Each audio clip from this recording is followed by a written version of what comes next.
करती हूँ। Good morning students.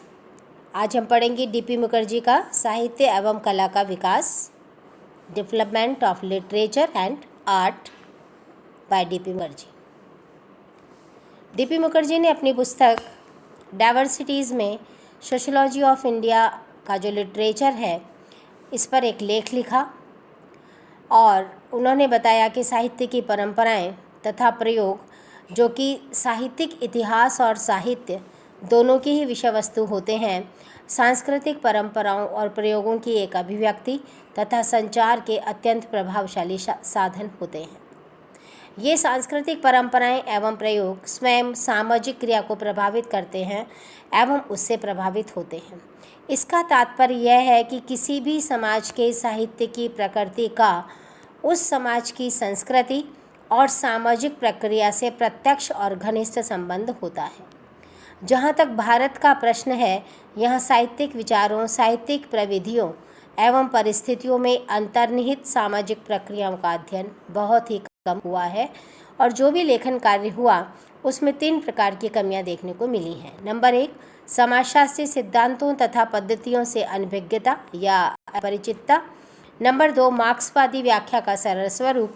और तीसरा, लेखक की अपनी मातृभाषा के अतिरिक्त अन्य साहित्यों में होने वाली घटनाओं के प्रति उदासीनता। तो मुखर्जी का मानना है या उनका मत है कि प्रथम 2 कमियों को समाजशास्त्र के ज्ञान के विस्तार के द्वारा दूर किया जा सकता है, किंतु तीसरी प्रकार की कमी को दूर करने के लिए ऐसी शोध परियोजनाओं का संचालन करना होगा जिनमें विभिन्न भारतीय साहित्यों के प्रतिनिधियों को एक साथ लाया जा सके और इस आधार पर एक अखिल भारतीय दृष्टिकोण एवं यथार्थ परीक्षण की आवश्यकता है। भारतीय साहित्य के विकास के उस समग्र रूप की खोज करनी होगी जो कि भारत के सांस्कृतिक परिवर्तन के सामान्य स्वरूप को प्रकट करे और आगे चलकर संपूर्ण सामाजिक प्रक्रिया को समझने में योग दे। किसी एक विशिष्ट भारतीय साहित्यकार व कलाकार की उपलब्धियों, रचनाओं और आलोचनाओं के विश्लेषण की अपेक्षा भारतीय साहित्य के समग्र रूप का अध्ययन अधिक उपयोगी होगा। मुखर्जी ने संस्कृत भाषा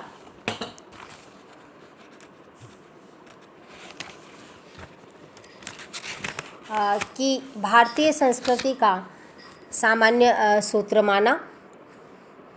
उन्होंने कहा कि संस्कृत ही भारतीय संस्कृति को समझने में महत्वपूर्ण है, क्योंकि प्राचीन समय में एकता, संगठन, प्रथाओं, परंपराओं, मूल्यों एवं आदर्श नियमों का आधार थे। किंतु आज परिस्थितियां बदल गई हैं और पश्चिमी प्रभाव के कारण नई विश्व शक्तियों का प्रभाव भारतीय समाज पे पड़ा है, जिसके परिणाम स्वरूप यहाँ नवीन जीवन विचार और जीवन यापन के नवीन साधनों का विकास हुआ है।